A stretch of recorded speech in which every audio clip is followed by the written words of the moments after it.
Do you want to know? Hey everyone, hope you all are doing great and welcome back to my another vlog. সেই দিন সকালে ঘুম থেকে উঠে দেখি অনেক সুন্দর ওয়েদার, একদম ঠান্ডা ঠান্ডা বাতাস আর মেঘলা আকাশ। আর এদিকে ক্যান্ডি বারান্দায় গিয়ে খুবই বান্দরামি করতেছিল।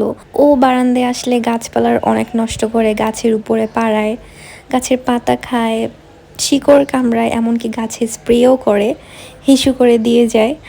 যাই হোক, তারপর ওকে রুমে নিয়ে আসলাম, এরপর একটা কফি বানালাম, মজাদার কফি, যেটা না খেলে আমার ঘুম ভাঙবে না।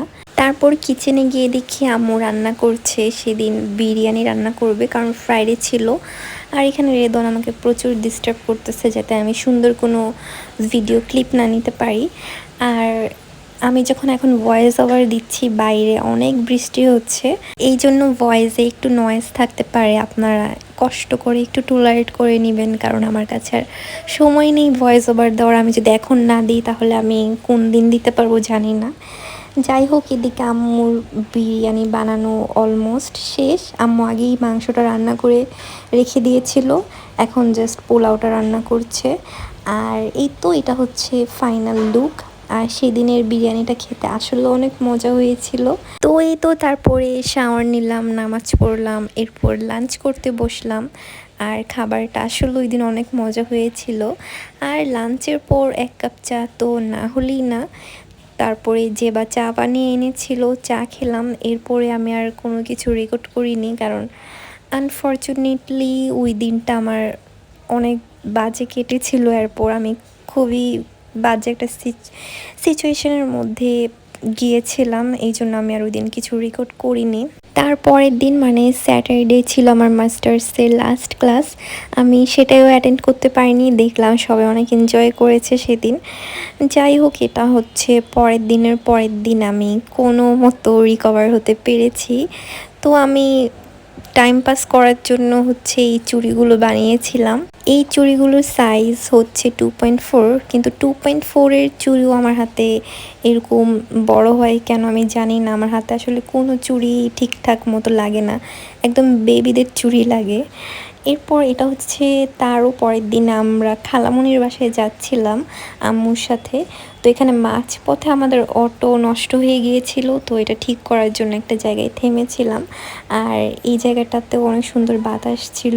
তারপর খালামণির বাসায় গেলাম, আর এখানে দেখছিলাম আমার স্কিনের খুবই 12টা বেজে আছে, খুব বাজেভাবে অ্যালার্জিক রিয়েকশন হয়েছে। এরপর এখানে এসে পাস্তা খেলাম। এই পাস্তাটা অনেক মজা করে ওই দিন রান্না করেছিল খালামণি।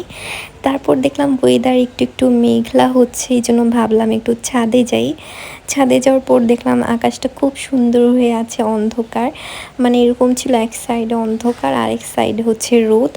আমার কাছে বৃষ্টি হওয়ার আগের মুহূর্তটা অনেক ভালো লাগে, যখন আকাশ অন্ধকার হয়ে থাকে আর অনেক জোরে বাতাস আসে। কিন্তু একবার বৃষ্টি নেমে গেলে তখন আর ভালো লাগে না। আর এই যে বলেছিলাম, এক সাইডে রোদ ছিল আর এক সাইডে অন্ধকার। ছাদের এই পাশটায় ছিল রোদ আর আরেক পাশে ছিল অন্ধকার। ছাদে মূলত এসেছিলাম একটা গাছের কাটিং নেওয়ার জন্য, মানে ডাল নেওয়ার জন্য, বাগান বিলাস গাছের।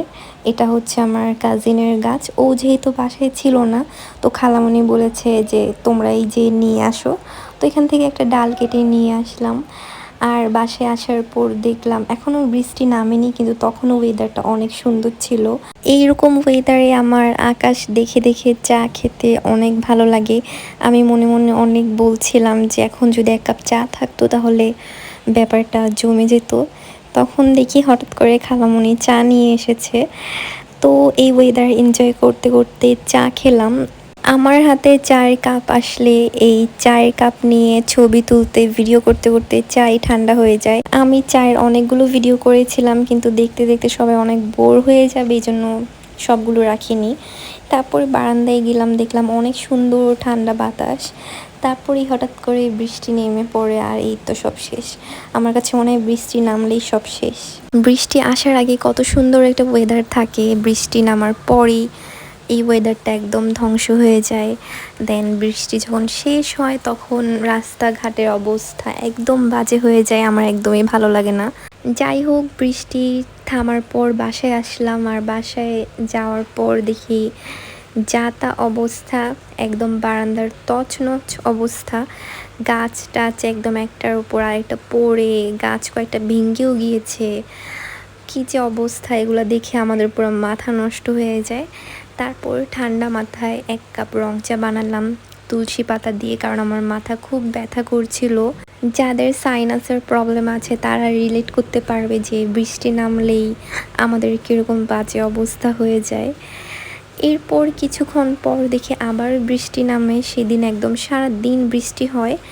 আর এরপরে আমি ভাবলাম একটু হেয়ার কেয়ার করি। হেয়ার কেয়ার বলতে চুলে একটু তেল দিব, কারণ মাথা অনেক ব্যথা করছিল, আমি কোনো উপায় পাচ্ছিলাম না যে কি করব।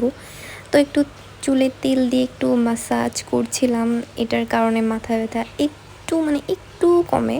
তারপর কিছুক্ষণ হেয়ার ম্যাসাজ করার পর গেলাম বারান্দা ঠিক করতে গিয়ে দেখি আমার সবচেয়ে প্রিয় যে গাছটা সেটা ভেঙে গিয়েছে। ভাঙছে তো ভাঙছে, সবচেয়ে সুন্দর যে পার্টটা ছিল সেটুকু ভেঙে গিয়েছে। তো আমি পুরোটা গাছকেই বাসায় এনে রাখছি।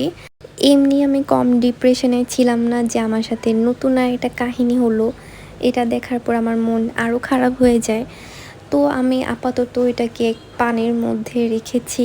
আমি জানি না এটা সারভাইভ করবে কি না, ওর এটাকে আমি কি করব আমি কিছু জানি না। আপাতত আমি এইভাবেই রেখে দিয়েছি, দেখা যাক কি হয়। আপনারাও দোয়া করবেন যাতে এটা না মরে, এটা বেঁচে থাকে।